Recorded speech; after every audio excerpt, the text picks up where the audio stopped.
Would Kevin Beckford please come forward? Also, County Executive Adam J. Bello, President Yaversha Roman, Legislators Howard Mafucci, Rose Bonnick, and William Burgess. And Ricky Frazier.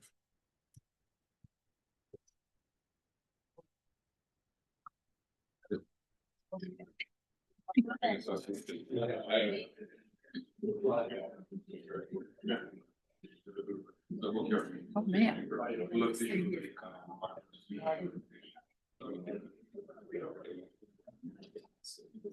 The Monroe County Legislature recognizes. Oh, we'll give them a second. The Monroe County Legislature recognizes Kevin Spencer Beckford. Whereas it is the sense of the legislature to honor and celebrate the people and organizations which make Monroe County a better place to live. And whereas attendant to such concern, the legislature is justly proud to honor Kevin Spencer Beckford, a distinguished strategic operations executive, transformational leader, and change agent with a remarkable career spanning the corporate, nonprofit, higher education, and technology sectors. And whereas Kevin has been a tireless advocate for social justice in his community, serving as the first African-American elected to the Pittsford Town Board in its more than 200-year history, breaking barriers and paving the way for future leaders of color. And whereas, as the co-founder of the Rochester Anti-Racism Coalition, Kevin has worked to create and implement strategies to dismantle systemic racism.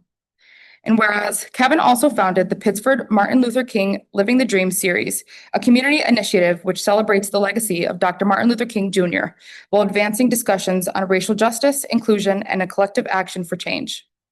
And whereas Kevin's commitment to equity and inclusion is reflected in his active involvement with several community and advocacy organizations, including the Levine Center to End Hate, Empire Justice Center, and the Anti-Racism Curriculum Project, all of which contribute to the ongoing fight for racial equity and human rights in the region. And whereas Kevin has demonstrated exceptional leadership as a servant leader and governance expert, using his platform to promote the values of compassion, justice, and inclusion in every facet of his work, both professionally and personally, while continuously advocating for social reform and community development.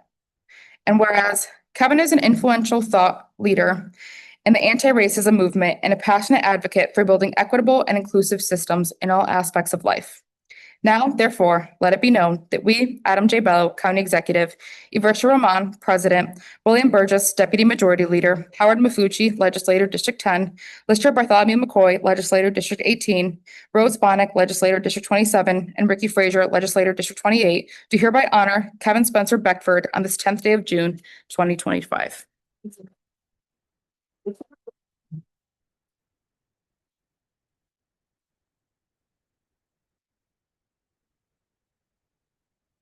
Wow.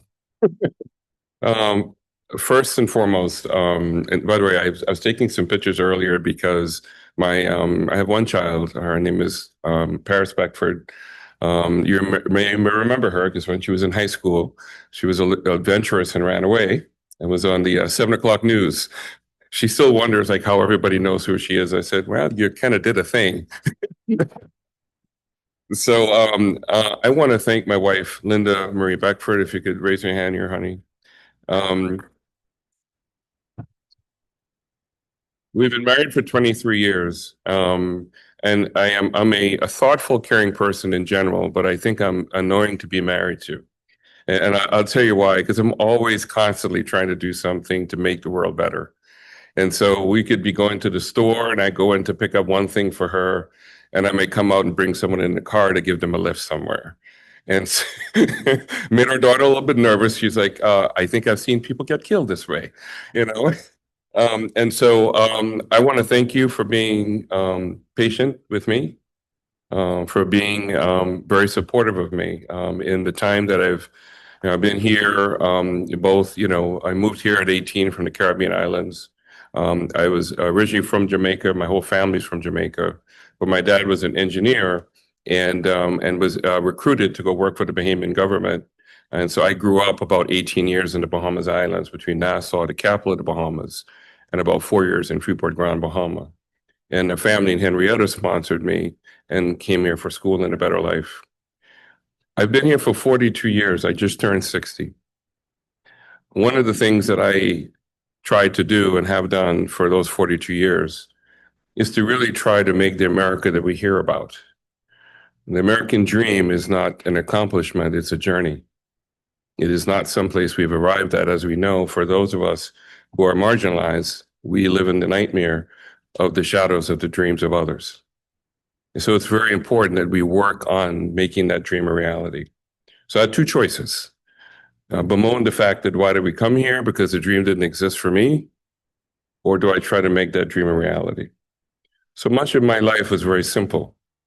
Wherever you are, in the places and spaces you are, you use your position, your power, and your agency to make the world better. It's that simple. As big as the problem is, it's that simple. So I didn't set out to do what you just read. I can be honest with you, looking back at it now feels I'm honored to have had the opportunity and for people that gave me a chance to make a difference. But I'm a very simple person and nothing very special about me at all. I just decided to do the possibility of making the world a little bit better. And if I didn't have a life partner that supported that, it would have been a lonelier journey. And so I just want to thank you. This means more to me than you realize, because as I turn 60 in December and I look at what's happening in our country, I'm older now, but the enemy of segregation and the lack of value is as young as it was when I was 18. So I know that the work I have to do is still important, but it will not be finished before I die. But it is still important because I have a 20-year-old daughter that needs it to happen. So I'm hoping that dream of the America we talk about, each of you in this room, whether you work for the government or you're here to visit somebody that's getting a nomination tonight, this is not about politics. It's not about what you believe or don't believe or your faith. It's really about, do we want a country that is going to be a majority, minority democracy? So one that values all human beings. That's what we want. That's what I want. I want to have to be free to pray to who I want to pray to. I want the freedom of that, but I don't want that in my government, because then they might decide that their religion is mine. And we all want that. We have the possibility of making the America that we can be and not accept the America that we are. Thank you for this opportunity, and thank you.